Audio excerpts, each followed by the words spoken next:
The following is an encore presentation of stories from the Dooralong Transformation Centre. In the studio, we've got Craig from the Dooralong Transformation Centre. So, good morning to you, Craig. How are you? Good, thanks, Phil.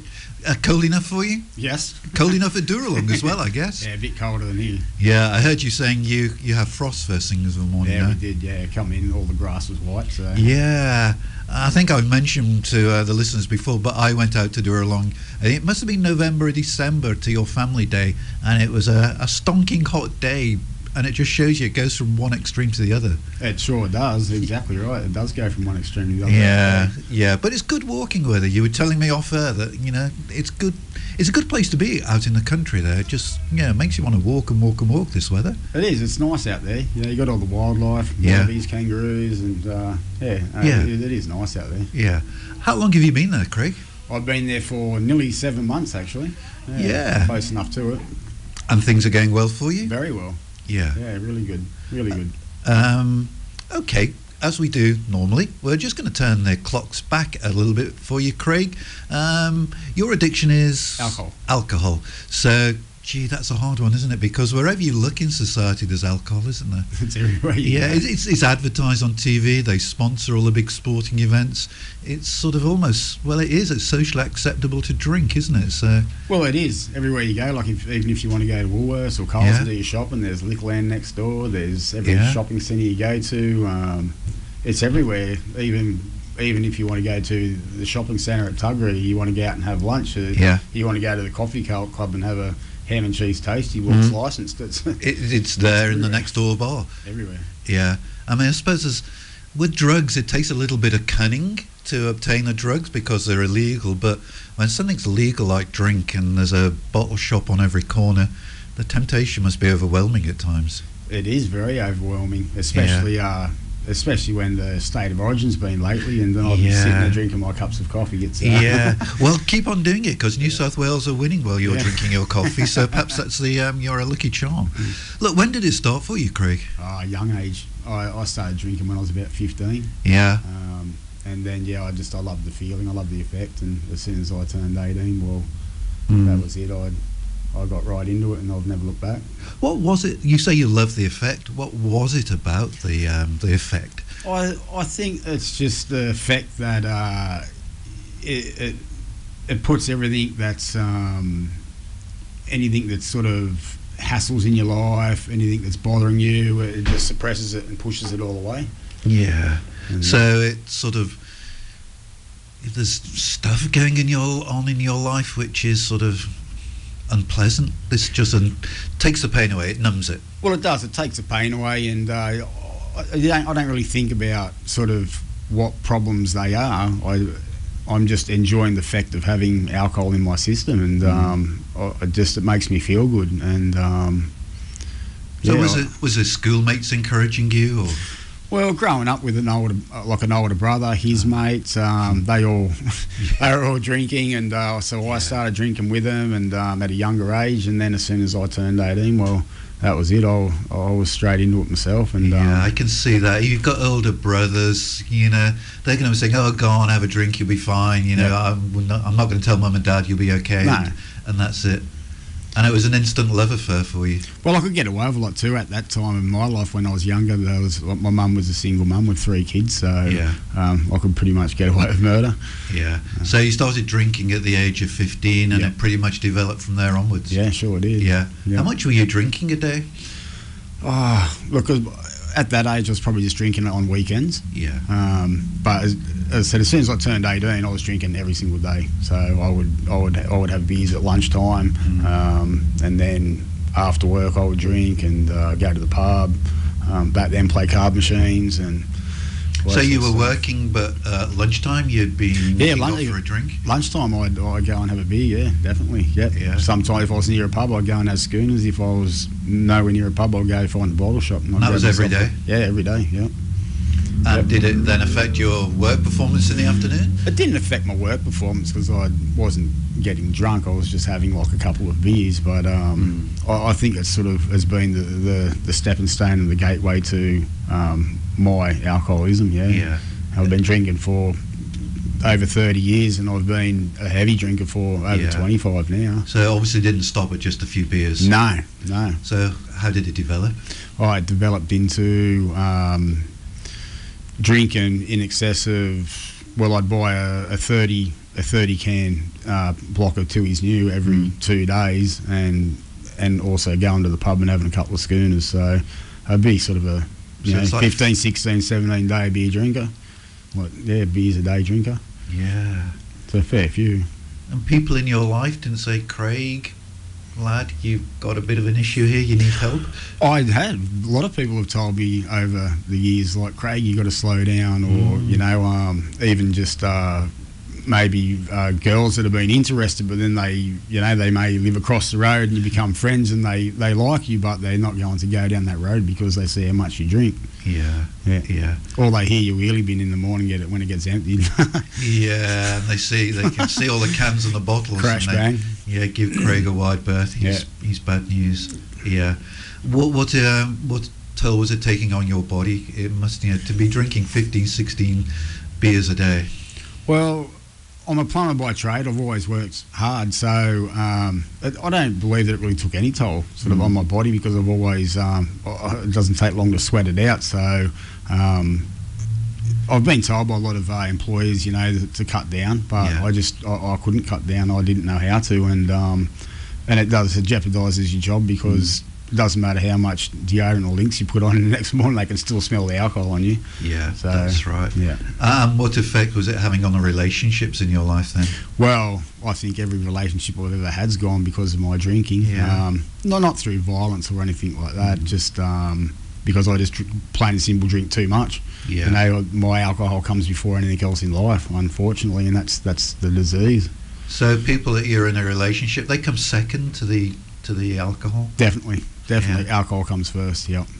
And that's a true mark of an addiction, I suppose, isn't it? Exactly, 100%. Yeah. Another thing they say about alcoholics, or they say that you've got a problem when you wake up in the morning and the first thing you want is a drink. Did that happen to you? It did happen to me, like on weekends, I guess, mainly because I know that I'm not going to work. I've always got up at 5, get to the work at 6, on the job by 7, and worked all day. But through that day, all I've got on my mind is I can't wait for work to finish so I can get out of here and go to the pub or go home and have beers. Yeah. And that's all you're thinking about all day. Yeah. Yeah, it's really tough, isn't it? It's horrible. Yeah. It's like you're enslaved to this thing. It's controlling you, isn't it? It is. You're not in control of it. No. We don't want to dwell too much upon this sort of period of your life, but before we leave it, where was rock bottom for you? What did rock bottom look like? Rock bottom for myself would have to be when it gets to the point of when you lose pretty much everyone you love, like my relationship with my partner, the kids. When I can't see the kids anymore because of my drinking. That's serious. That's when it really, really hurts, and that's when the depression kicks in, and that's when I start drinking even more again. So you've got children? Yes, I've got 2. Yeah, how old are they? My daughter's 10 and my son's 9. So they're still young, aren't they? Yeah, they're very young, yeah. But it got to the point where you weren't able to see them? Yeah, I haven't seen the kids for a little while now, so, but... That would hurt. It does hurt, but today I'm in control of my life, and the alcohol's not controlling my life, so I can deal with it. And there's a hope for the future. Very much so. Yeah. How did you learn about Dooralong? Well, I was actually in detox to try and get off the alcohol, and Dooralong was mentioned to me, and I was at another rehabilitation centre up on the mid-north coast, and it shut down, but it just worked out that it closed down, and I was accepted in Dooralong at the same time, so I just transitioned. So today I'm nearly 11 months sober, so I'm doing quite well. So that's rather unusual. Most people go into Dooralong from their normal life, if you like, but you were at another rehab centre that was closing down and transitioned into Dooralong. Yes. So all in all, you've been in rehab for how long? Nearly 11 months. It's a long time, isn't it? Yeah, it is a long time, but I'm there of my own free will. I don't have to be there if I don't want to be there, but I want to get well, and It's 23 minutes past 10. We're talking to Craig this morning from Dooralong. He was explaining to us about his problems with addiction that have been part of his life for many, many years. He found himself in a rehab centre that was closing down. Yes. Yeah. And so from one rehab centre, you went to Dooralong. But you were just telling me off air that you really wanted to come to Dooralong in the first place. Yeah, that's exactly right. Because the program that they had, the bridge program, that's what I really wanted. And the other place, it didn't have any program. It was just based on the 12 steps and do a meeting once a day, and that was pretty much it. So it was a stepping stone along the journey that you've been, but you really wanted to get to Dooralong, even though you were in rehab. Oh, definitely. I don't regret not going there. I got 4 months sobriety up. Yeah. But it just didn't have exactly what I needed to fulfil my ways of getting better and finding that sobriety, because I could see myself just leaving there and busting straight away because I didn't feel as though I got anything out of it. So what is on offer at Dooralong? What programs do they have at Dooralong that weren't at this other centre?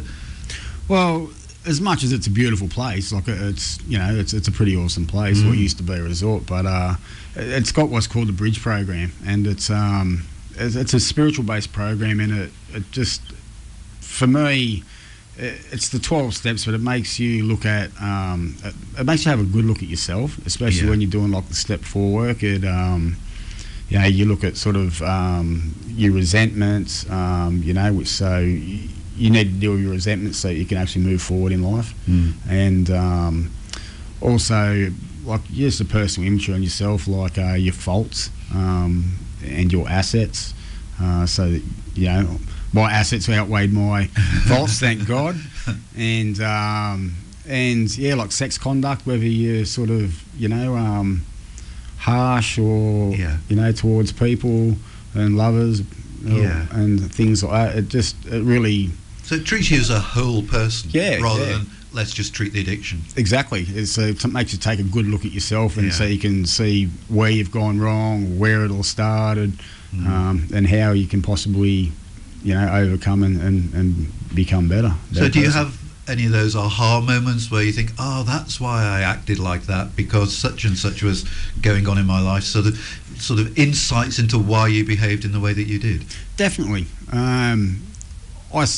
My partner and I, we separated when my children were very young, and I found that very difficult, and I got depression, and I just drank myself into the ground, and I couldn't cope with it, couldn't deal with life, and once you hit those low points in life, it's really hard to sort of climb back out of it. And to put down that bottle because that's my addiction. Once I start, I can't stop.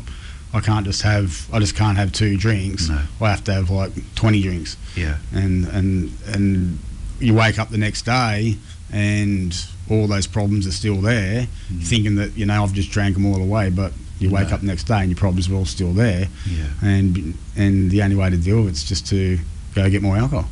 So they're giving you the tools to address the issues in your life rather than turn to the bottle. Exactly. Yeah. Which is a healthier way. It might be harder though. It is hard. It's definitely not easy. When I've been drinking like every single day of the week, 7 days a week for over 25 years, it's teaching yourself to live life on life's terms, which I don't ever really remember doing. But it is hard in the sense that you have to modify your behaviour perhaps, and you sort of realise that it's my fault that X, Y, Z happened. You're taking a really hard look at yourself. You do, and as much as I try not to be too hard on myself, because all it does is makes me feel depressed again and sad. So I still need to try and keep positive and keep that sort of sense of hope. But to learn from learn from my mistakes. Exactly right. And replace the negativity of what happened last time with more healthy approaches. Well, for myself, I know that being an alcoholic, I just cannot drink. No, full stop. I quit the alcohol 9 years ago, and I lasted just under a year, and as soon as I picked up that first drink, the next day I had 2, the next day I had a 6-pack, the next day I had a carton, and I've been drinking hard for the last 9 years. It's just not an option to have a drink, is it? As soon as I know now this time around, if I have one, it'll be straight back to the beginning. Yeah. So. You mentioned the Bridge program. You knew it was a spiritual program, and you said you felt that was what you needed. Would you have called yourself a spiritual person? No, never. No? Never. But you knew you needed something spiritual. I knew that I needed something different to what I had been living my life. And that this is what's helping me to, learn more about myself and that spirituality side. I've been going to, we have chapel on Wednesday nights. I go to church on Sunday mornings. I love it, I enjoy it. It's great, it's fantastic, good bunch of people, great nibblies. And that always makes a difference. Yeah. But it's great, and I really enjoy it. It's funny, isn't it, that you said you weren't a spiritual person, but you knew that you needed something spiritual in your life, and that's why you sought out the Bridge program. Yeah, that's exactly right. Yeah. It's the spiritual side that's helping me to take a good look at myself, and which I've never ever done before. I've never actually stopped and taken that personal inventory on myself, to have a look at where I've been going wrong in life and why I have become the way I've become, whether it's where it's stemmed from, whether mum and dad split up when I was 11 years old, or my brother not being the nicest person. There's lots of things in life that I've been through that it could all stem from. Yeah. And you say you enjoyed chapel night. Had you been to church when you were a kid? Did you know the basics of Christianity? Nothing. No, nothing. You're a blank piece of paper. Yes, I went to a school that we knocked off at high school. We knocked off at 20 past 2 every Friday because it didn't have religion. Yeah. Not that was the reason I went to that school. It was just that's how that school was, and so I knew nothing about religion whatsoever. You're a blank canvas. Very blind to it. Yeah. So the teaching of of Christ and God, how does that sit with you? It's good. It's good. And I like asking a lot of questions, and I've been doing like a course with Chris out at Dooralong called Christianity Explained, and that's helped me to sort of enlighten me as to how it's all how everything sort of has become, and it's good. It's a new experience, and I'm enjoying it. Yeah, and you go to church? Yeah, I love it. Yeah, you love church? Yeah, I enjoy it. You're telling me, was it North Lakes that you go to? Yes, that's right. Yeah, and it feels good for you? Yeah, it's great. Yeah. Good music, good people. Good music, good people. Message. Yeah. The message is always good. Yeah. It just gives you something to look forward to for the week, something to work towards. Yeah. Something to think about. Yeah. It's good. And they have the Alpha course there. Have you thought of doing Alpha? They do. I haven't had the chance to do the Alpha course because I was doing a just like a small computer with some other course. Yeah, I was doing a small computer course at the time, so I couldn't do it. Yeah, it's great that they have so many programs, isn't it? Oh, there is. Tons of stuff. Just say to the newcomer that comes there, like whatever's on offer to you, grab it and take it and run with it. Yeah, it's 24 minutes to 11. We're talking to Craig from the Dooralong Transformation Centre. He was telling us before the break of how he was in a rehab centre just south of Sydney. It was closing down, and he had always wanted to go to Dooralong, and his wish came true when that rehab centre closed down. The reason he really wanted to get to Dooralong was that it ran the Bridge program, which is a spiritual program, and since being at Dooralong, Craig is now a regular church goer, goes out to North Lakes Church every Sunday, and it's chapel night tonight, Craig. Yes, it is. Yeah. So there's going to be great music and dancing, and great music and singing. Good music and singing, and good message. Good fellowship as well. Yeah, it's good. Yeah. Now then, what did you used to do for a living, Craig? A plumber. I always thought plumbers, that's great, they'll never be out of a job. So is that something you're looking forward to getting back to? No. Okay. No. I've actually I've been doing it for 19 years, and I'm looking at getting out of the building trade. I just would like to steer my life in a different direction, away from going to the pub and drinking booze after work every day. So. And that's a sort of endemic culture of the construction trade, is it? A few beers after work? Well, it is. Yeah. It is, and I've lost the passion for it anyway. I don't, when I get out of bed, I'm not enjoying having to go to work anymore. No. Okay. So what are you going to do then? I've decided that I'd like to do nursing. Wow. Yeah, nursing. That's a big difference, isn't it? Well, it is. Change for you. It is a big difference. A couple of years ago, I was working doing plumbing throughout hospitals and nursing homes throughout Sydney, and I just really enjoyed the environment. And I think it'd be nice to sort of give back. And I just believe that I will get something out of it. You know, like something for myself, rather than putting some pipes in the ground and throwing some dirt over it and then never seeing it again. It's one of those jobs where you can go home of a night and feel good about what you have done. Exactly. Feel proud of yourself. Yeah. Exactly. So that will be quite a bit of studying, I'm guessing. 3 years. Yeah. You want to be a registered nurse? That is my goal. So I'm going to start at Wyong TAFE. They do a 6-month course in aged care and home care and community health. And so I'm looking forward to that 6 months, and then once I complete that, I can actually be working, and then I can study to do my AIM, which is assistant nursing, and then move from there to become RN. So how do you feel about that, working in nursing homes and aged care facilities? I think it'd be great. Yeah, I enjoy it. Well, I used to work in a lot of the nursing homes and the hospitals when I was down in Sydney. Yeah. And I enjoy the environment. I enjoy the people. Yeah. The oldies are lovely. I like the older people. Yeah. Well, you've got the right attitude for it. The reason I'm almost speechless is because I just know I couldn't do that job myself. I really do know that. So it's I'm amazed that you look forward to that type of work. I do. Yeah, definitely. Yeah, I like people, and I like helping people. I like caring for people. Yeah. My nan's 98 years old, and she's she still lives in her own house, and she's still doing well. Bit feisty. I like that environment. It's good. Yeah. So you've been at Dooralong about 7 months, but you've been clean for 11, coming on 12 months. Coming on 11 months. Yeah. How much longer-ish have you got at Dooralong then? Look, it is a 10-month program, so I've got 3 to 4 months to go, and I want to see out. I want to see out the program. That was my goal, was to do the program, finish the program. I don't believe in doing things in half measures. No. So if you're going to do a job, do it properly. And I'm here to get my life back on track. And I don't really care how it takes. No. I'm not in a rush. No, you're not in a rush. It's for the rest of my life. So you've lived with your alcoholism for such a long time that 12 months is.